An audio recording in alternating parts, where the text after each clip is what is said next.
Olá, estamos de volta com o programa Conexão Alfa, diretamente dos estúdios aqui na chácara número 1, no Areópago, falando da série dos programas sobre a esquizofrenia. Tudo bem, senhor Jefferson? Tudo bom, doutor Celso? Boa tarde aos telespectadores. Que bom estar aqui com vocês em mais um programa Conexão Alfa. E hoje, como o doutor Celso falou, nós vamos dar sequência a essa série de programas sobre o tema esquizofrenia. E hoje, doutor Celso, o que o senhor tem para nos falar, o que pode causar, ou seja, um pano de fundo que também a pessoa entra nesse processo de esquizofrenia? Bem, nós falamos nos programas passados sobre a questão da espiritualidade, das obsessões espirituais, e uma outra vertente da psicanálise, Jung estudou sobre as personalidades múltiplas. E eu, de formação em psicanálise freudiana, tive com o passar dos anos a oportunidade e a graça, eu diria a graça divina, de conseguir introduzir uma nova visão psicanalítica sobre as questões psíquicas, sobre a saúde mental. Então nós criamos no Instituto a psicanálise sistêmica. A psicanálise sistêmica, ela tem uma visão mais ampla do psiquismo humano. Ela tem outras ferramentas de atuação e atua num campo muito profundo, lá naquilo que nós chamamos de âmago da alma, aonde divide a medula e os ossos, ou seja, aquilo que é mente e aquilo que é espírito. Realmente, esses ensinamentos que o senhor traz nos faz a gente pensar muito, doutor? Porque nós fomos criados dentro de uma religião, dentro de um ensinamento escolar, mas existe uma profundidade muito grande quando fala-se em espirituologia. E como o senhor fundou também a ASA, Academia Sul-Americana de Espiritologia Aplicativa, a gente tem a oportunidade diariamente, constantemente aqui, de realmente aprender e compreender como funciona realmente essa questão, essa mente, Exatamente. A psicanálise tem essa visão, das questões mais profundas da vida. Quando Freud começou a estudar a mente humana, quando ele fundou a psicanálise, depois de Freud, ele tinha lá um aluno, Jung. E Jung percebia, Jefferson, que tinha algo a mais. E Freud, ele era ateu, então ele ia só até uma instância mental e ele considerava o inconsciente impossível de ser acessado. Freud considerava assim. Entendi. E Jung, por sua vez, Jung era mais sensível, Jung era cristão, então ele começou a pensar, mas tem algo a mais que nós não conseguimos acessar. Então Jung pega e larga a medicina e vai para a Índia. Lá ele estuda junto com os hindus, com os mestres, e aí ele descobre que existe de fato algo que eles não compreendiam pela visão materialista do ser humano. Aí então que Jung entendeu a visão judaica sobre o ser humano, que o homem é composto de corpo, alma e espírito. E o verdadeiro eu não é este corpo. O verdadeiro eu é a nossa alma e o nosso espírito. Este corpo é o veículo pelo qual se locomove o verdadeiro eu. Então é esta visão que a psicanálise sistêmica traz para o Brasil e para o mundo. A nossa metodologia já ultrapassou as barreiras limites do Brasil e outros pesquisadores já atuam dentro da visão sistêmica. Claro que Bert Hellinger porque ele é vivo ainda, um exímio pesquisador e introduziu uma visão sistêmica sobre o ser humano, claro que numa visão da constelação familiar, e nós aqui no Brasil, o IPTH, através da minha pessoa, introduzimos uma visão nova, diferente e profunda no psiquismo humano em um tratamento individual. E aí que nós vamos falar, né, Jefferson, sobre as personalidades múltiplas. Isso, exatamente. Desde o início do programa eu estou aqui com 2 canetas.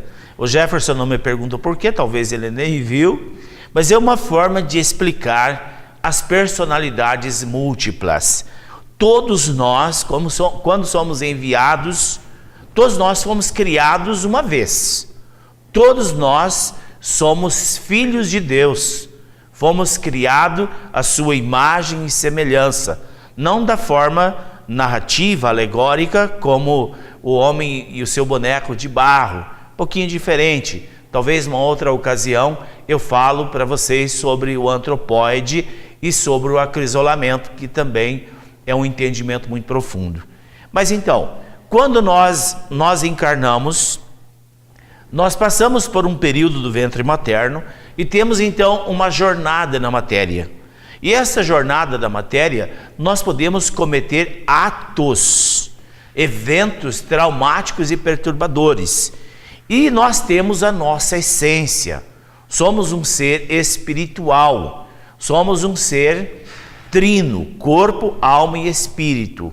O corpo adoece, a alma adoece e o espírito é intocável. Mas esse psiquismo que faz parte da alma, a palavra alma deriva de psique, significa mente. Se nós passamos por traumas fortes, dissocia a personalidade. Houve literalmente uma dissociação, Jefferson. Entendo. Eu vou explicar aqui. Por exemplo, a pessoa, uma moça, um rapaz foi abusado sexualmente.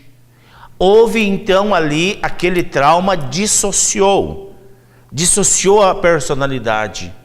E aí vou usar um outro exemplo.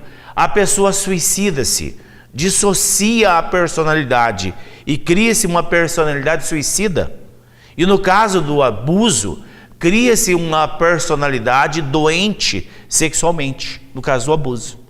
E também, se a pessoa foi assassinada ou se morreu num acidente trágico, então aquela tragédia dissocia e cria personalidades medrosas, personalidades doentes. E quando a gente morre, quando o corpo morre, a nossa essência vai para os determinados lugares, vai para algum nível do Seol ou nas dimensões superiores. E este eu dissociado permanece plasmando no éter, enquanto nós passamos na erraticidade. E aí, quando temos o merecimento de voltar na matéria, no ventre da nossa mãe, nós passamos pelo estágio da fecundação e depois do nascimento estamos aqui em fase de crescimento e esta personalidade dissociada é nossa. Ela se aproxima e quer acoplar. Só que esta personalidade, ela tem decisão própria, tem vida própria. São 2 eus, 3, 4, 10 personalidades. Isso é bem explicado pela comunidade psiquiátrica americana, aonde fala da bipolaridade. Mas não é só bipolaridade, tetra, quíntuplo, tem pessoas que têm 6, 7, 8 personalidades. E aí que começa, dependendo do caso, se for um acidente trágico, um suicídio, um assassinato, uma morte violenta, esta personalidade tem comportamento esquizofrênico e quer acoplar no ego. Entendeu, Jefferson? Entendi, doutor Celso. Mas estou aqui pensando, o que é essa personalidade múltipla dissociada? É um espírito? O que é? É uma energia? O que é essa personalidade múltipla? É o ego que dissociou? Boa pergunta, Jefferson, isso mesmo. A pergunta enriquece o nosso programa. Veja, para mim chegar ao nível de conhecimento do que é mente e o que é espírito, eu tive que estudar muito. A minha primeira formação na área... Derrubei uma caneta, mas não tem problema.